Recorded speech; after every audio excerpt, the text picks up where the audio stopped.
अस्सलाम वालेकुम dear members. आज हम 76 नंबर पे नाजिल होने वाली सूरह सुनेंगे जो कुरान पाक की मौजूदा तरतीब में 52 नंबर पे है और जब नाजिल हुई तो 76 नंबर पे नाजिल हुई थी और ये सूरह तूर है। बिस्मिल्लाहिर्रहमानिर्रहीम। जैसे कि आप जानते हैं कि तूर कोहे तूर का जो पहाड़ था जहाँ पे अल्लाह ताला हज़रत मूसा अलैहिस्सलाम से हम कलाम होते थे और ये उस कोहे तूर पहाड़ के नाम के ऊपर ये सूरत है। इस सूरत में अल्लाह ताला 6 चीज़ों की कसम फरमाने के बाद कसम याद फरमा रहे हैं अल्लाह ताला। और अल्लाह ताला जब किसी गैरुल्लाह की कसम खाते हैं तो इसका मतलब होता है उसके क्रिएटर की कसम, उसको बनाने वाले की कसम। बिस्मिल्लाहिर्रहमानिर्रहीम। व तूर, कसम है तूर पहाड़ की यानी कोहे तूर की। व किताब मस्तूर, और कसम है किताब की जो लिखी हुई है, ये जो लिखी हुई किताब है कुरान पाक। फिरक की मंशूर, खुले औराक में लिखी हुई, ये हमारे सामने है और ये किताब जो अल्लाह ताला के यहाँ लिखी हुई लोहे महफूज में महफूज थी जहाँ से कि नाजिल की जा रही थी। वल बैतिल मामूर, कसम है आबाद घर की। अब बैतिल मामूर क्या है? एक तो खाना काबा है, इसके ऐन ऊपर आप देखें, हम तो नहीं देख सकते लेकिन अल्लाह ताला का फरिश्तों का जो किबला है वो अल्लाह ताला ने खाना काबा के ऐन ऊपर इसी तरह है और वो फरिश्ते भी हर वक्त तवाफ करते रहते हैं और उसको बैतुल मामूर कहते हैं। और जैसे खाना काबा आबाद है और हर वक्त आप देखें तो वहाँ पे तवाफ होता है और वहाँ पे इबादत अल्लाह ताला की इबादत की जाती है, बिल्कुल सेम इसी तरह, बल्कि इससे कहीं ज़्यादा, कई गुना ज़्यादा फरिश्ते जो 24 घंटे उसमें तवाफ करते हैं और अल्लाह ताला की हम्द सना बयान करते हैं। वल सक़्फ़िल मरफू, और कसम है ऊंची छत की यानी नीले आसमान की। वल बहरिल मसजूर, और कसम है मुअज्जज़न समंदर की। अल्लाह ताला, बेशक अल्लाह ताला इन 6 चीज़ों की कसम याद फरमाने के बाद फरमा रहे हैं कि ये 6 चीज़ें गवाह हैं। किस चीज़ पे गवाह हैं? कि बेशक है मोहम्मद तेरे रब का अज़ाब ज़रूर वाक़ होने वाला है और नहीं है कोई उसको दफ़ा करने वाला, उस अज़ाब को कोई नहीं टाल सकता। और ये उस दिन आएगा जिस दिन डगमग आसमान भी डगमगाएगा, उस दिन बड़ी शिद्दत के साथ आसमान भी मतलब हिलने लगेगा और ज़मीन तो हर ज़मीन तो बिल्कुल जो तहस नहस कर दी जाएगी और ज़मीन के अंदर की चीज़ें उगल दी जाएंगी, ज़मीन बाहर आ जाएंगी, सारे ख़जाने। तो अल्लाह ताला फरमा रहे हैं कि उस दिन पहाड़ भी ख़ास अंदाज से ये निरोए के गालों की तरह उड़ रहे होंगे और तबाही झुठलाने वालों के लिए जो आज आज क्या कर रहे हैं, अपनी हुज्जत बाजियों और खेल कूद में मशगूल हैं। और जब उन्हें धकेला जाएगा, उन्हें उस जहन्नम की आग की तरफ धक्के मार मार कर, जो अजाब के फरिश्ते हैं ना, धक्के मार मार कर उधर धकेल रहे होंगे और ये है वो आग।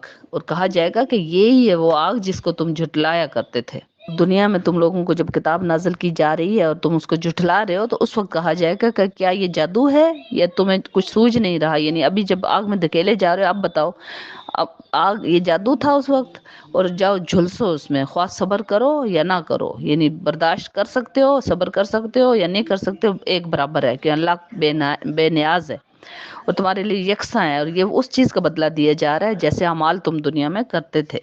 फिर अल्लाह ताला दूसरी किस्म के लोगों, मुत्तकी लोगों के और जो मोमिन मुसलमान, उनके बागों में जो नेमतें होंगी उनकी जन्नतों में वो रहेंगे। और जो जो आला दर्जे के जन्नती होंगे ना, अल्लाह ताला उनके लिए फरमा रहे हैं कि जब वो जन्नतल फिरदौस में होंगे और उनके अगर बच्चे जो कि पासिंग नंबर ले चुके होंगे, ऐसा नहीं होगा कि बच्चे उनके गुनाहगार होंगे और वो पासिंग नंबर नहीं ले पाएंगे और वो मतलब जहन्नम के हकदार होंगे, तो तब भी अल्लाह उनको माफ़ कर देंगे, माफ़ नहीं करेंगे, क्योंकि पासिंग नंबर लेना बहुत ही ज़रूरी है।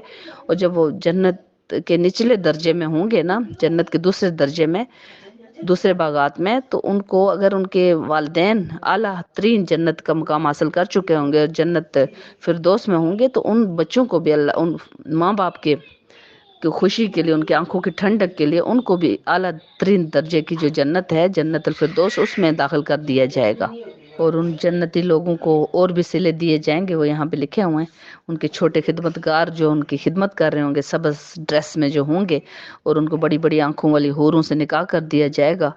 और इसी तरह जन्नत की जो औरतें हैं उनको तो जन्नत की हूरों की भी सरदार बना दिया जाएगा। अल्लाह ताला अपने प्यारे हबीब से फरमा रहे हैं कि ए नबी, तुम नसीहत करते जाओ और आप अल्लाह के फजल से ना कहन है और ना मजनून है। जो ये मक्के के लोग आपको कह रहे हैं ना कि ये दीवाने हैं, मजनून है, तो आप ऐसे नहीं है। और क्या ये मक्के के लोग ये भी कह रहे हैं कि आप शायर हैं और शायरी कर रहे हैं, कोई घड़ के सुना रहे हैं, तो आप जो है ना, आप ना ही शायर हैं और आप इंतज़ार करें اور ان کے حق میں یہ جو مکے کے لوگ ہیں گردش ایام کا تھوڑا سا آپ صبر سے انتظار کریں، اور ان سے کہیں کہ تم لوگ بھی انتظار کرو، میں بھی تمہارے ساتھ انتظار کرنے والوں میں سے ہوں۔ اور ہم نے دیکھا کہ مکے کے ابھی چند ہی سال رہ گئے ہیں صورت نازل ہونے میں، اس کے مدینہ کے 10 سال ہوں گے، جو کہ ایک پوری آپ نے دیکھا کہ کیسے تبدیلی اللہ تعالیٰ نے ہم اپنے آنکھوں سے دکھائی سارے مسلمانوں کو اور ساری دنیا کو، کہ کس طرح انقلاب برپا کر دیا۔ وہ گردش ایام تھا جن کا اللہ تعالیٰ جو ہے نا فیوچر کا پہلے سے بتا رہے ہیں کہ ان کی گردش ایام کا تھوڑا سا انتظار کریں کہ کیسے ان کو ہم چینج کرتے ہیں، اللہ تعالیٰ نے کیسے تبدیلی لائی۔ اللہ تعالیٰ اپنے پیارے حبیب سے فرما رہے ہیں کہ اے نبی صبر کرو اپنے رب کا فیصلہ آنے تک، بس رب کا فیصلہ جلد ہی آنے والا ہے، اس لیے کہ بلا شبہ تم ہماری نگاہ میں ہو اے محمد، اور تسبیح کرو اے محمد اپنے رب کی حمد کے ساتھ جب تم اٹھو، یعنی فجر کے ٹائم، جب رات کو بھی اس وقت اللہ کی تسبیح کرو، اور اس وقت بھی تسبیح کرو جب ستارے پلٹتے ہیں۔ اور ابھی آپ یہ سورہ سن لیجئے۔ جزاک اللہ۔